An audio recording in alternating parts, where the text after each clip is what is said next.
Entonces, ¿no eres un fantasma? No, no he muerto aún. Pero tampoco has vivido. Supongo que tienes razón.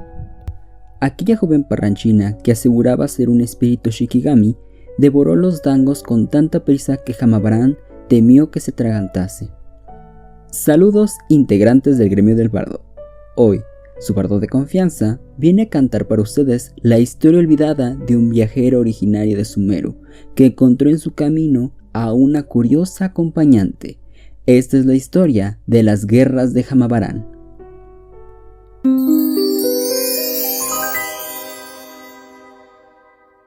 ¿Cómo es posible?, se pregunta nuestro protagonista, un erudito de Sumeru que ha sido enviado a investigar un tema poco atractivo, y su viaje comenzará haciendo una travesía por mar a la Nación del Trueno. En su mente solo continúa acechándole la preocupación de la realización de su tesis, hasta que, en medio de un monólogo consigo mismo, escucha una voz que siente familiar, que le interrumpe desde fuera de su recámara en el barco. Estás pensando que no te graduarás si no terminas la tesis a tiempo, ¿cierto? Cierra la boca. ¿Quién te crees que eres? Ambas partes se enfrascan en una discusión en medio de la tormenta que se escucha afuera. Sin embargo, al anclar, la voz que discutió con él no se volvió a oír. Tal vez solo sea el fantasma de la víctima de un naufragio, pues los fantasmas son recuerdos de las líneas ley de aquellos que han fallecido. Es solo un fenómeno de resonancia del presente con el pasado. Es extraño que ocurra en alta mar, pero tampoco es imposible. Y de repente, en el momento que Hamabaran intentó darse una explicación lógica y disponerse a tomar su equipaje, aquella voz resonó en su oído. ¿A quién llamas fantasma? Entonces, ¿no eres un fantasma? No, no he muerto aún. Pero tampoco has vivido. Supongo que tienes razón. Aquella joven parranchina que aseguraba ser un espíritu Shikigami devoró los dangos con tanta prisa que Hamabaran temió que se atragantase. Si tengo que darte una explicación, soy algo así como un espíritu servicial. Así que, después de todo, eres un fantasma. Pero no de ese tipo. Después de otra discusión, Hamabaran entiende que aquella chica es similar a los espíritus guardianes de su tierra natal. Ambos firman un pacto utilizando su nombre real. Después, los sentimientos de arrepentimiento sobre haber estudiado biología marina en lugar de artes místicas lo acechan. Y ahora, no solo tengo que viajar a Inazuma, también tengo que pasar por el infierno de la disertación. Sin embargo, quizás sea un cambio para bien haberme encontrado con esta cosa parlanchina.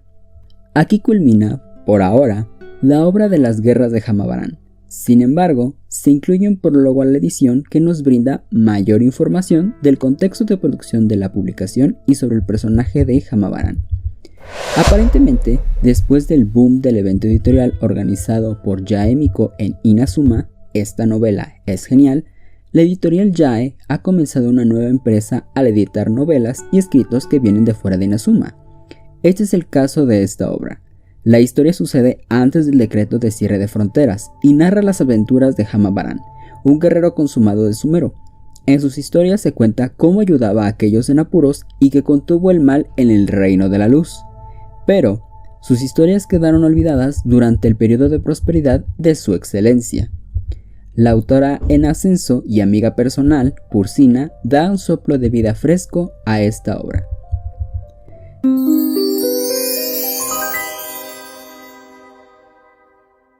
Si ponemos atención a los detalles de este libro, encontraremos algunos sumamente inquietantes y asombrosos.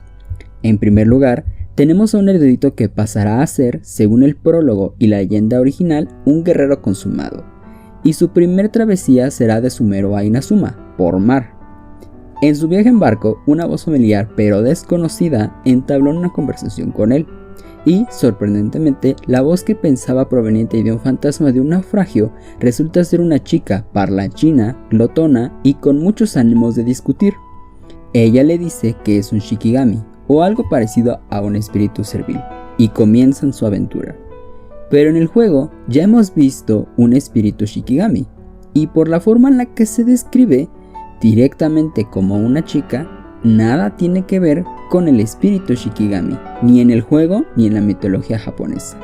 Los Shikigami, por lo regular, son recortes de papel encantados creados por hechiceros para protegerse. Su función es acompañar y dar algún tipo de servicio al hechicero, algo como los familiares en la mitología occidental sobre las brujas.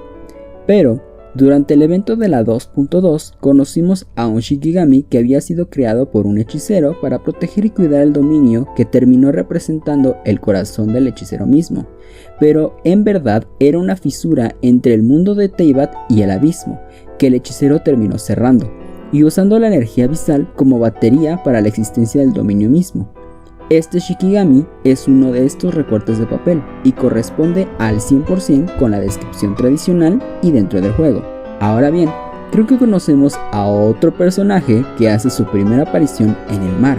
Se ofrece como un ayudante o guía, es muy parlachina, tiende a enfrascarse en discusiones y sobre todo es muy glotona.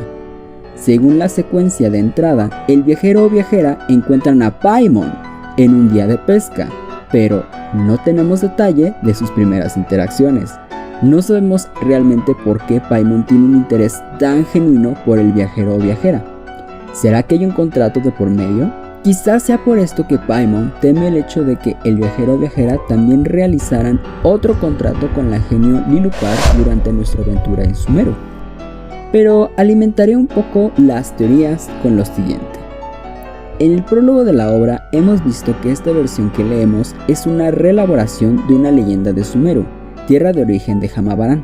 El motivo por el cual existe este canal es por la forma tan metafórica en la que Nehida pudo rescatar la historia de Scaramouche y el cómo cierta fracción de la historia de Teyvat ha sido transformado a través de las historias.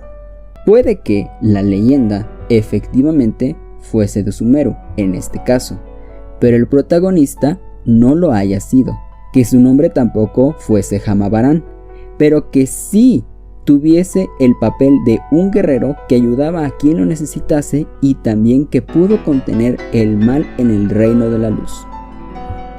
El reino de la luz o el reino elemental lo hemos escuchado mencionar a lo largo del juego como el lugar de origen de la energía que alimenta a todas las criaturas elementales, pero también se la ha comparado con la propia Celestia.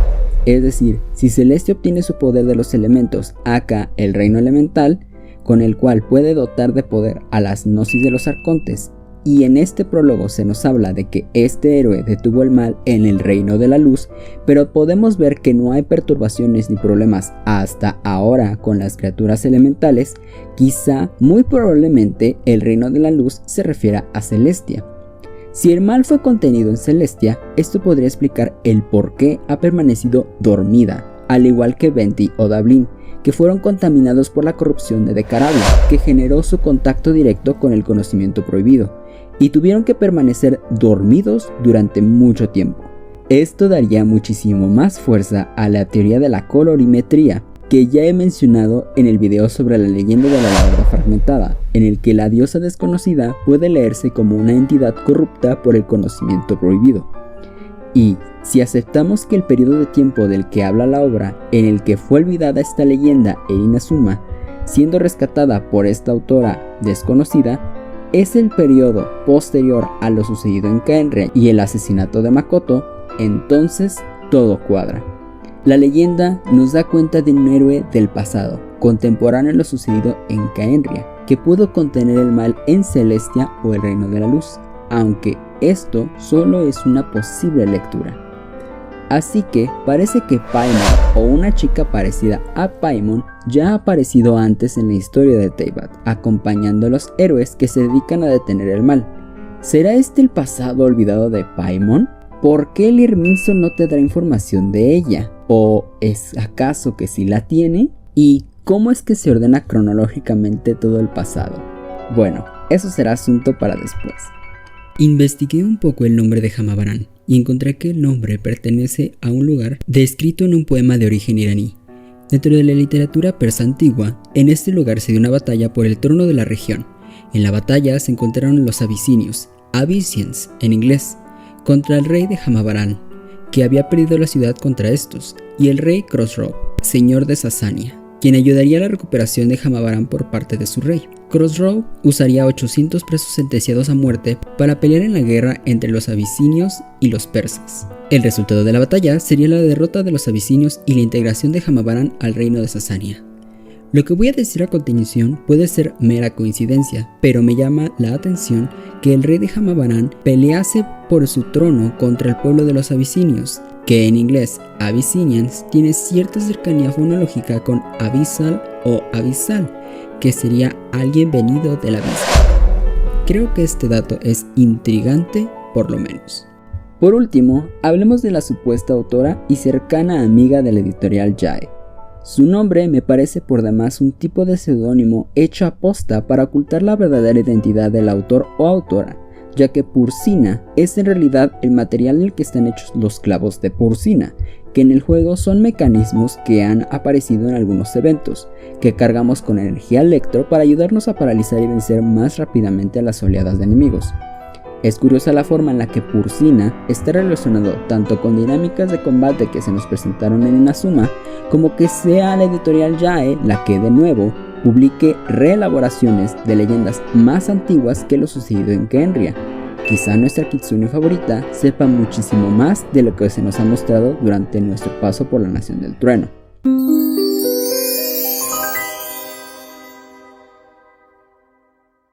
Con el encuentro que he tenido con esta obra, estoy pensando en hacer un video dedicado exclusivamente a tratar de elaborar una línea de tiempo de los hechos registrados en las obras, armas, sets y algunos diálogos de personajes que he revisado hasta ahora.